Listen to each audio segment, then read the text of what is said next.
নমস্কার বন্ধুরা, আরএস গল্প কথায় আপনাদের সবাইকে স্বাগত। আশা করি আপনারা সবাই সুস্থ আছেন। বন্ধুরা, আপনারা শুনছিলেন শ্রী দেবীপ্রসাদ রায়চৌধুরীর লেখা একটি উপন্যাস জঙ্গল, আজকের ৯ম পর্ব।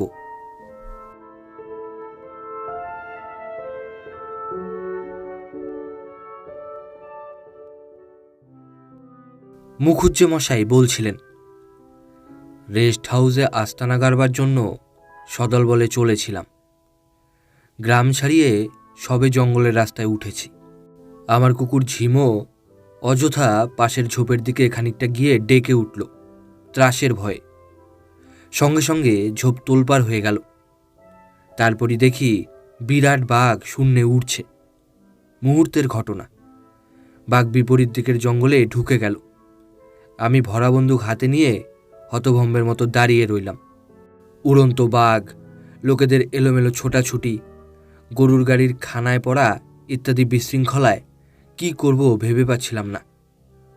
কিছু সময় কেটে যেতে দেখি খানায় পড়ে গাড়োয়ান অসাড় অবস্থায় রয়েছে।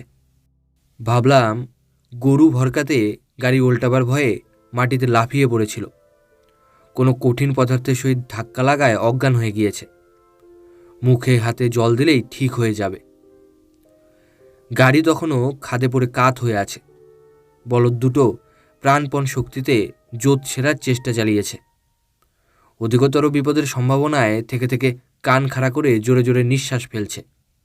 ইতিমধ্যে পলাতক মানুষগুলি ফিরে এসেছে। লোকেরা ফিরে আসতে গাড়োয়ানের কাছে এগিয়ে গেলাম। কি সর্বনাশ! রক্তের বন্যা বয়ে চলেছে, ঠিক বলিদানের পরের ঘটনার মতো। লোকটার একেবারে কোরবানি হয়ে গিয়েছে। গলা থেকে ঘাড় পর্যন্ত ক্ষতস্থান হা হা করছে। রক্তস্রোতের তখনও বিরাম নেই। জল ও ওষুধ সংগ্রহ করতে করতে লোকটা মারা গেল।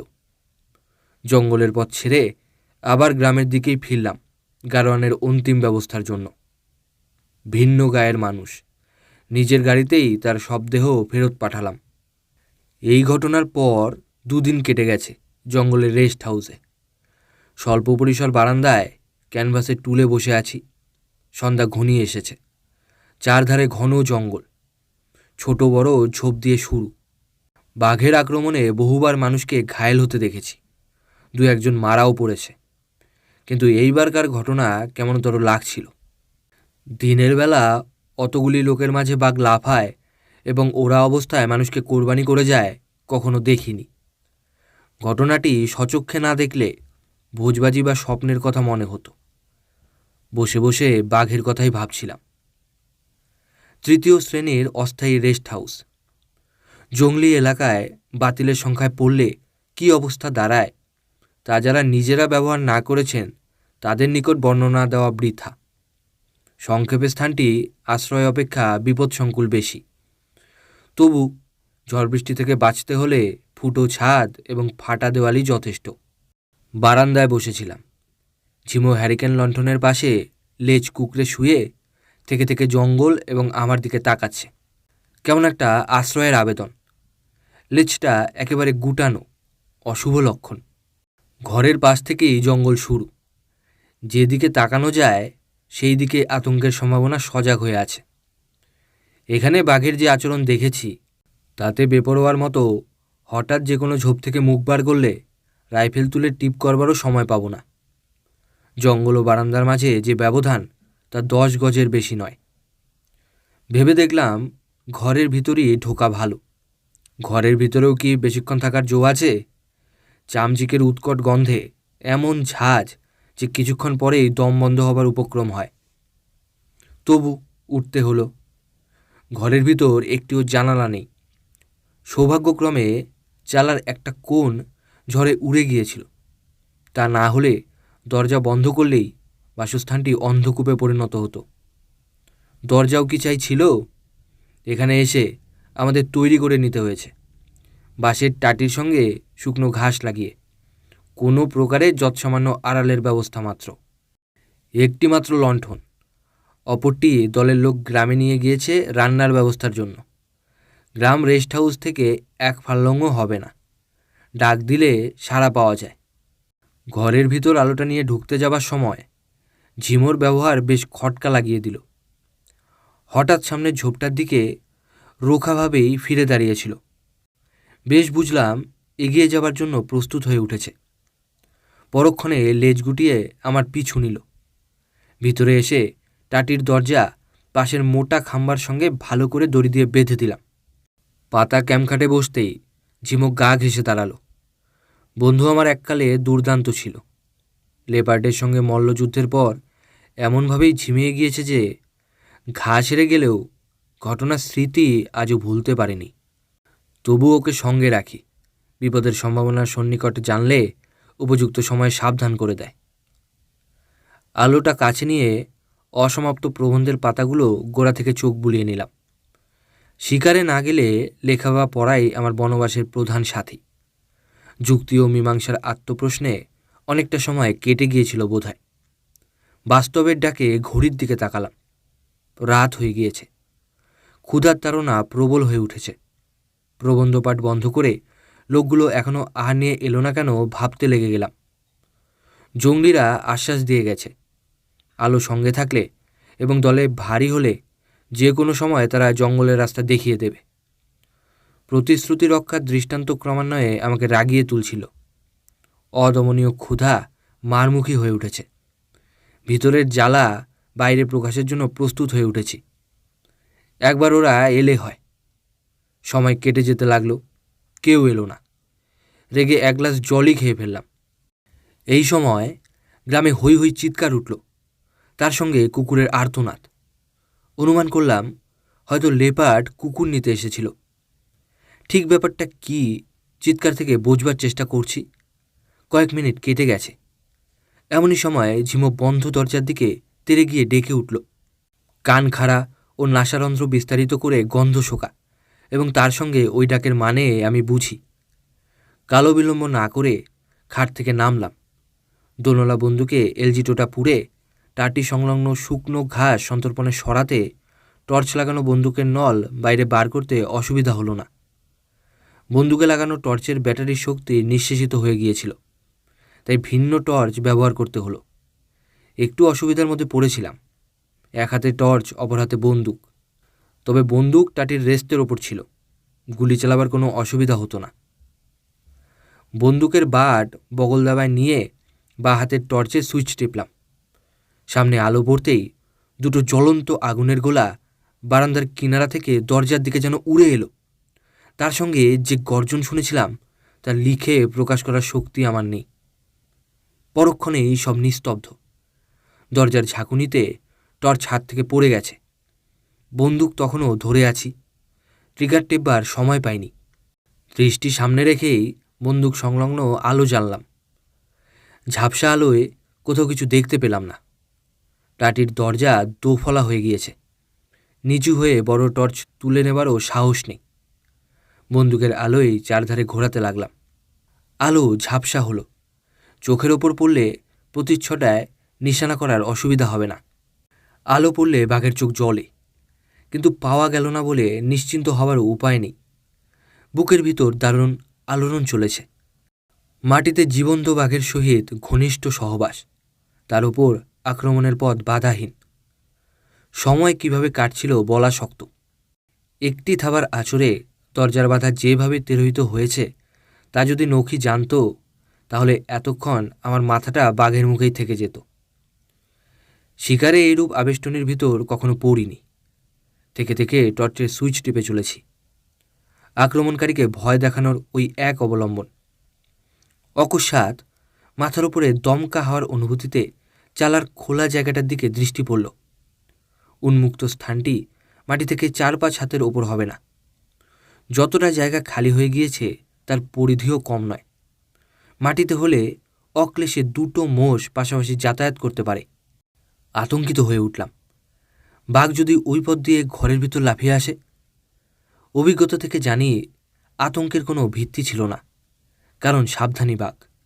বিপদের আশঙ্কা থাকলে ঘরের ভিতর বিপদ দিয়ে কখনো ঢোকে না। কিন্তু জন্তুটি মানুষের গা ঘেঁষা জীব। একটু আগেই তো বারান্দায় বসেছিল। ওর দ্বারা কি অসম্ভব বা সম্ভব অনুমান করা শক্ত। সুতরাং দুদিকেই দৃষ্টি রাখা দরকার বোধ করলাম। সোজা পথ অপেক্ষা বিপথের বিপদই আমাকে বেশি আতঙ্কিত করে তুলেছিল। সামনে দিয়ে এলে দরজা ভাঙতে একটু সময় নেবে, শব্দ হবে। তাছাড়া প্রস্তুত অবস্থায় বন্দুকের নলের সহিত সংস্পর্শে না এসে উপায় নেই। ওপর দিয়ে এলে শূন্যেই গুলি চালানো দরকার, অন্যথায় মৃত্যু অনিবার্য। টাটির বাইরে বন্দুক বাগিয়ে বসে রইলাম। চালার বাইরে আকাশ গাঢ় মেঘে ভরে গিয়েছে, টিপটিপ করে বৃষ্টি পড়ছে। সব অবস্থাতেই মানবের সমস্যা কাটে, আমারও কাটছিল। বিপদ প্রতিনিয়ত মনের দরজায় ঠোকা দিলে আশঙ্কা অনেকটা গা সওয়া হয়ে যায়। বাঘের আক্রমণ সম্বন্ধে আমিও কতকটা বেপরোয়ার মতো হয়ে আসছিলাম। একটু অন্যমনস্ক হয়েছিলাম বোধহয়, কিংবা বসে বসে তন্দ্রার ঘোর এসেছিল বলতে পারি না। এই অবস্থায় দূরে মোটর বাস চলার শব্দ শুনলাম। গা ছমছম করে উঠল। এই গভীর জঙ্গলে 20 মাইলের ভেতরেও তো মোটর চলার উপযুক্ত রাস্তা নেই। ভো ভো আওয়াজ নিকটে চলে আসছে। ভয় কাটিয়ে উঠবার জন্য ভাবলাম হয়তো দূরে বিমানপথের যাত্রী চলেছে। না, এ তো এরোপ্লেনের আওয়াজ নয়। মোটর বাসই হু হু করে এগিয়ে আসছে। গতি ক্রমান্বয়ে দ্রুততর হয়ে উঠছে। দিশাহারা হয়ে যাচ্ছিলাম। শব্দের কারণ ঠিক করা শক্তির বাইরে চলে গিয়েছে। বেশিক্ষণ সময় কাটেনি। শব্দ আমাকে চারধারে ঘিরে ফেলেছে। ঘরের বাইরে চারপাশে ঘুরছে। থেকে থেকে চালার খোলা জায়গায় আওয়াজ বেড়ে উঠছে। কান পেতেছিলাম। ভৌতিক রহস্য উদ্ঘাটিত হয়ে গেল। আওয়াজ জঙ্গলি মশার ডাক। লক্ষ লক্ষ বিষাক্ত কীটের বাহিনী আমাকে ঘিরেছে। মনে পড়ে গেল ছেলেবেলায় পড়া ছবি ও গল্পের কাহিনী। মৃত্যু অতি নিকটে এসে সশব্দে ডাক দিয়ে চলেছে। রাজদণ্ডে ফাঁসির হুকুমের পর মৃত্যুর অপেক্ষায় দণ্ডিতের মন বোধহয় আমার মতোই হয়ে থাকে। পলে পলে মৃত্যু এগিয়ে আসতে থাকে। হয়তো মানুষ তখন বাঁচা ও মরা সম্বন্ধে নির্লিপ্ত হয়ে যায়। আমি কতকটা নির্লিপ্ততার আশ্রয় পেয়েছিলাম। হাল ছেড়ে দিয়ে বসে আছি। চমক ভাঙল। পিছনে ঝড়ের শো শো শব্দ শুনতে পেলাম। গাছে গাছে ঠোকাঠুকি ও পাতার ঘর্ষণ দূর থেকে নিকটে এসে পড়েছে। মশার বাহিনীর ভয়াল গুঞ্জন আর শুনতে পাচ্ছি না। অল্পক্ষণের ভিতরই ঝড় ধ্বংসমুখী হয়ে উঠল। স্পষ্ট দেখছি খোড়ো চালের উত্থান পতন। একবার সমস্ত ছাউনিটাই উড়ে যাবার মতো হয়েছিল। চালের উত্থান পতনের সঙ্গে বৃষ্টিপাতের ন্যায় ওপর থেকে বৃশ্চিক পতন শুরু হলো। আমার চারধারে ধাবমান বিছে, বেশিরভাগই বিরাট কায় কালো লোমশ কাকড়া বিছের জাত। তখন মশা ও বাঘের কথা ভুলেছি। অগুন্তি বিছের জ্বালাময় কামড় থেকে আত্মরক্ষার জন্য অস্থির হয়ে উঠেছি। একটি মাথার উপর এসে পড়ল। কালক্ষেপ না করে ক্যাম্পখাটের ওপর রাখা শোলা হ্যাট দিয়ে মাথা ঢাকলাম। হিতে বিপরীত ঘটল। হ্যাটের ভিতরেই অল্প বিস্তর দ্বারাযুক্ত কীটের চলা অনুভব করলাম। টুপি খুলে দেখি বিছেই বটে, তবে কাকড়া নয়। মাটিতে টুপি ঠুকে সেটার কবল থেকে মুক্তি পেতেই টাটি সংলগ্ন শুকনো ঘাস সংগ্রহ করে আগুন লাগিয়ে দিলাম। তারপর জ্বলন্ত ঝাঁটা। ঘর ঝাড় দেবার মতোই মেঝেতে আমার চারপাশে ঘোরাতে লাগলাম। ফল ভালোই হলো। ধাবমান বৃশ্চিকগুলি আগুনের কাছ থেকে দূরে সরে গেল। ইতিমধ্যে ঝড়ের বেগ কমে গিয়েছে।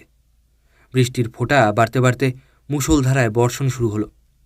ছাটে জ্বলন্ত ঝাঁটা নিভে গেছে। দেখতে দেখতে ঘরের ভিতর গোড়ালি পর্যন্ত জল জমা হয়ে গেল। এ অবস্থায় উবুর হয়ে কতক্ষণ বসে থাকা যায়? হ্যারিকেন লণ্ঠন তুলে খাটের ওপর দেখে নিলাম সেখানে কোনো বিছে নেই। ওপরে পড়লেও হয়তো নেমে গিয়েছে। নেমে গেলেও উঠে আসতে কতক্ষণ? নিচে সব জল। বিরক্ত বোধ করলেই গতি ঊর্ধ্বগামী করে দিতে পারে। ও কথা ভেবে লাভ নেই। উঠে বললাম খাটে। ঝিমোকেও ডেকে নিলাম। রাত তখন 2টো বেজে গেছে। ঘুমে চোখ জুড়ে আসছে। বৃষ্টি অনেক কম। জলের ঝাপটায় ভিজে চুপচুপে হয়ে গিয়েছি। কেবল মাথা আর বুক বাঁচাতে পেরেছিলাম। খাটে বাবু হয়ে বসতে আরাম একটু বেশি মাত্রায় উঠেছিল। তন্দ্রায় মাঝে মাঝে ঢুলে পড়ছি। দৈহিক ও মানসিক অবসাদে জড়বৎ হয়ে গিয়েছি। এরই ভিতর ঘড়ির কাঁটা 3টের ঘর পার হয়ে গেল। খাটের ওপর বাঁধা হোলডল ছিল, টেনে নিয়ে তার ওপর দেহভার হেলিয়ে দিলাম। মিনিট খানেকও কাটেনি, আবার গ্রামে চিৎকার শোনা গেল। একটু পরেই দেখি ওইদিকে আগুন ধরানো হয়েছে। হই হই চিৎকার, তার সঙ্গে আগুন। কিছুমাত্র সন্দেহ রইল না, বাঘ এবার কাজ হাসিল করেছে। লেপার্ডের অভ্যর্থনায় জঙ্গলিরা অত ধুম করে না। লোকেদের চিৎকার, কাঠে কাঠে ঠোকাঠুকি চলেছে। বন্দুক হাতে নিয়েই বসে আছি। কতক্ষণ ওইভাবে কেটেছিল মনে নেই। শেষ পর্যন্ত ঘুমিয়ে পড়েছিলাম। পরের দিন যখন ঘুম ভাঙল, তখন রোদ উঠে পড়েছে। লোকেরা ঘরের সামনে জটলা শুরু করে দিয়েছে। বাইরে এসে দেখলাম সকলেই সাংঘাতিকভাবে উত্তেজিত। বুঝলাম অনেক কিছু বলবার আছে। প্রশ্নের দরকার হলো না। স্থানীয় শিকারী রাতের ঘটনার বিশদ বিবরণ দিয়ে বলে চলল, বাঘ মোষ মেরে তারা খেতে খেতে প্রথমবার নাকি রেস্ট হাউসের দিকে পালিয়েছিল, তারপর আবার ফিরে আসে এবং সমস্ত রাত মারা মোষ এবং গ্রামের চারধারে ঘোরে। মোষ মারা পড়ার পর মানুষগুলি 1 মিনিটও ঘুমাবার অবসর পায়নি। শেষ পর্যন্ত ঘরের পিছনে এসে ডাকাডাকি শুরু করে দিয়েছিল। তখন আগুন জ্বালাতে পালায়। শিকারী 1 নলার ঠাসা বন্দুক দিয়ে চলন্ত বাঘের ওপর গুলি চালাতে সাহস পায়নি। ওরা 20 হাতের ভিতর বাঘ না পেলে গুলি চালায় না। চলন্ত বাঘের ওপর নিশানা করা জঙ্গলি শিকারীদের শাস্ত্রবিরুদ্ধ কাজ। পরের ঘটনা দেখে প্রথমেই আমার নিজের সন্দেহভঞ্জন প্রয়োজন বোধ করলাম। বারান্দায় খোঁজা শুরু হলো। দেখা গেল এ মোড় থেকে ও মোড় পর্যন্ত রীতিমতো পায়চারির চিহ্ন রেখে গিয়েছে। পরে ঝিমোর সন্দেহের জায়গায় গিয়ে উঠলাম। স্থানটি একটি নাতি উচ্চ টিলা, আশেপাশে ঝোপ। দিনের আলো তলায় পৌঁছায় না। টর্চের আলোয় সামান্য চেষ্টাতেই দেখা গেল বাঘ ওইখানেই বসেছিল। শুধু বসে থাকেনি, একবার আমাদের উপর লাফ মারারও চেষ্টায় ছিল। সামনে এগিয়ে আসা এবং বসার ছাপ থেকেই তা বোঝা যায়। দুর্দান্ত সাহস বলতে হবে। আমার দৃঢ় ধারণা জন্মালো পরিত্যক্ত রেস্ট হাউসেই ছিল বাঘের আস্তানা। নিজের ঘর অপরিচিতের দখলে যাওয়া সহ্য করতে পারছিল না, অথবা কৌতূহল চরিতার্থ করবার জন্যই এসে থাকবে। ঘরের ভিতর আলো জ্বললে তারই গালাগা বারান্দায় বাঘ বসে ভিতরের খবর জানবার চেষ্টা করছে, এরকমটি কখনো শুনিনি। ফিরে এসে ঘরের ভিতর পরীক্ষা শুরু করলাম। মেঝেতে কোনো দাগ দেখার উপায় নেই, তখনও জল জমে রয়েছে। 3য় শ্রেণীর অস্থায়ী রেস্ট হাউসে নর্দমার ব্যবস্থা বড় একটা থাকে না। ঘরের ভিতরের আলো কেবল চালার উন্মুক্ত স্থানের নিচে পাওয়া যায়। বিপরীত দিকের দেয়াল অন্ধকারে ডোবা। টর্চের আলো এদিক ওদিক ঘোরাতে দরজার পাশে কাঠের থাম্বার ওপর নজর পড়ল। নিয়মিত নখ আঁচড়ানোর দাগ, প্রায় 7 ফুটের কাছে রয়েছে। যা ভেবেছিলাম তাতে কিছুমাত্র সন্দেহের ফাঁক রইল না। এইটি বাঘের বাসস্থান। একটি বিষয়ে নিশ্চিন্ত হলাম, বাঘ দূরে পালাবে না। প্রথম কারণ সদ্য মারা মোষ, দ্বিতীয় গ্রামের গা ঘেঁষে থাকা স্বভাব, তৃতীয় আশ্রয়ের বিলাস। বাধা ঘরে বাস রীতিমতো শৌখিনতার ব্যাপার। মুখ দিয়ে বেরিয়ে এলো, আজই বাঘ মেরে দেব। কথাটা বলেই জিজ্ঞাসা করলাম, মরা মোষটাকে আগলাবার ব্যবস্থা করা হয়েছে তো? শিকারী উত্তর দিলে, একেবারে জঙ্গলের কিনারায় নিয়ে গিয়েছে, ওখানে কেউ পাহারা দিতে রাজি হলো না। শিকারীর উক্তি সুখবর হিসাবে গ্রহণ করতে পারলাম না। গ্রামে ফিরেই বনবাসের সরঞ্জাম নির্দিষ্ট ঘরে রেখে ঝিমোকে শিকলে বাঁধলাম। জখমি কুকুর সঙ্গে নেওয়া বৃথা। বেচারা আর এগিয়ে গিয়ে আমাকে আগুয়ান হবার সাহস দিতে পারে না। মারা মোষের সন্ধানে বার হলাম। তাড়া খাওয়ার পর বাঘ যেখানে তার আহার গত রাত্রে ছেড়ে দিয়েছিল, সেদিকে দলের লোকরা এগুতে লাগলো। আমি রাইফেল ভরে নিয়ে তাদের পিছু নিলাম। খানিকটা পথ এসে লোকগুলি থেমে গেল। একটা জটলা পাকিয়ে উঠেছিল।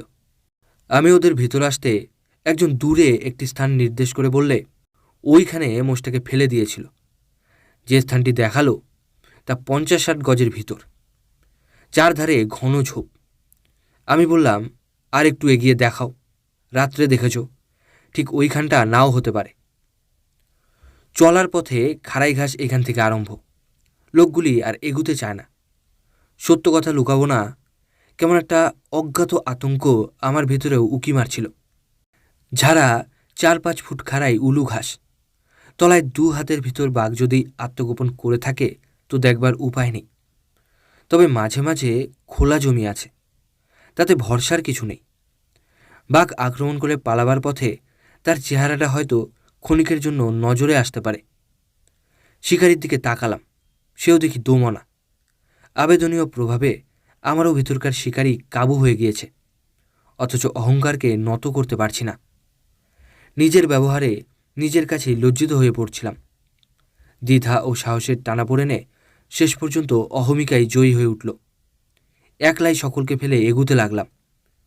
ঠিক জানতাম প্রতিটি পদক্ষেপে বিপদের কাছে এগিয়ে চলেছি। চলার সময় শুধু সামনে দৃষ্টি রাখিনি, পাশের খাড়াই ঘাসের ডগা মাঝে মাঝে দেখে নিতাম নড়ছে কিনা। ক্রমে নির্দিষ্ট স্থানে এসে উপস্থিত হলাম। মোষ সেখানে নেই। মোচড়ানো ঘাসের ওপর থাক থাক রক্ত জমে গিয়েছে। সামনের জমাট ঝোপে বিরাট ফাঁক। মোষকে হেঁচড়ে টেনে নেবার দাগ ওই ঝোপের ভিতর চলে গিয়েছে। মোষের অন্তর্ধান রাত্রে হয়নি, কারণ সারা রাতে আগুন নিয়ে লোকেদের গোলমাল চলেছিল। ঝোপের উন্মুক্ত স্থান আর পিছনের জঙ্গল ভীতিপ্রদ রহস্যে পূর্ণ হয়ে উঠেছে। অনুমান করলাম সকালে ঘণ্টাখানেকের ভিতরই বাঘ এই ঘটনাটি ঘটিয়েছে। নিজের বাড়িতে স্থান না পেয়ে আহারের কাছেই ফিরে এসেছিল। লোকগুলি আমার কাছে আসবার যে সুযোগ ও সুবিধা পেয়েছিল তা কাজে লাগিয়েছে। একটু আগেই যদি এখান থেকে টেনে নিয়ে গিয়ে থাকে তাহলে মাংসখাদক এইখানেই আছে। অনুমানে আরও অনেক কিছু দেখলাম। হঠাৎ বুকের ভিতর ঢিপঢিপ করে উঠল। ভেবে দেখলাম সাহসকে বোকামির পর্যায়ে ফেলার কোনো মানে হয় না। একলা এরকম গাঢ় জঙ্গলে খুঁজতে বার হলে যে কোনো মুহূর্তে বাঘের সঙ্গে কোলাগুলি হয়ে যেতে পারে, কিন্তু গুলি চালানো যায় না নিশানার জন্যে। একটু ফাঁকা জায়গার দরকার। ফিরে এলাম দলের মাঝে। জঙ্গলিদের বললাম, কতগুলি লোক আনতে পারলে এখনই বাঘটাকে পাওয়া যায়। একান্তই যদি এখনও পালায় তো সন্ধান নিতে ঠিক ফিরে আসবে। ন্যাচারাল কিলের আকর্ষণ বড় সাংঘাতিক। কেবল মারা মোষটা খুঁজে বার করার অপেক্ষা। যে ঝোপের ভিতর টেনে নিয়ে গিয়েছে সেখানে মানুষ ঢুকতে পারে না। মোষকে এগিয়ে দিয়ে জঙ্গল ভাঙতে হবে। প্রস্তাব মাঠে মারা পড়ল। কোনো জঙ্গলি পুরো দামের বিনিময়েও মোষ দিতে রাজি হলো না। ফাঁপুড়ে পড়ে গেলাম। কোনোরূপ সাবধানতা না নিয়ে নিশ্চিত বিপদকে সহায় করার কিছুতেই মন সায় দিচ্ছিল না। অপরদিকে অহমিকা আমাকে কষাঘাত করে চলেছে। পুরাতন শিকারীর নির্লজ্জ আত্মপ্রকাশে আমাকে নত করে ফেলছিল। এমনই আত্মপ্রশ্নের চাবুক খেয়ে জর্জরিত হয়ে বাঁচার চেয়ে মৃত্যুকেই বরণীয় করে নিলাম। আজই বাঘ মেরে দেব। পুনরায় ঝোপের দিকে মোষের সন্ধানে চলতে লাগলাম। লোকদের কাছ থেকে খানিকটা দূরে এসে পড়েছি। এমনই সময় কি একজন পিছন থেকে শের শের শের বলে চিৎকার করে উঠল। চারপাশে খাড়াই ঘাসের ডগা লক্ষ্য করে দেখলাম অতি দূরে পূর্ববর্তী ঝোপের ডান দিকে উলুঘাস বিভক্ত হয়ে দুলছে। দোলা অগ্রগামী। নিচে কোনো বড় জানোয়ার ধীরে সন্তর্পণে চলেছে। ঘাস যেভাবে দুপাশে হেলে পড়েছে তাতে জানোয়ারের যে বৃহৎ আকার সে বিষয়ে সন্দেহ হবার কিছু নেই। তখনও আমার পিছনে লোকদের হট্টগোল চলেছে। হঠাৎ দেখলাম ঘাসের ডগা নড়া থেমে গিয়েছে। লক্ষণটি ভালো লাগলো না।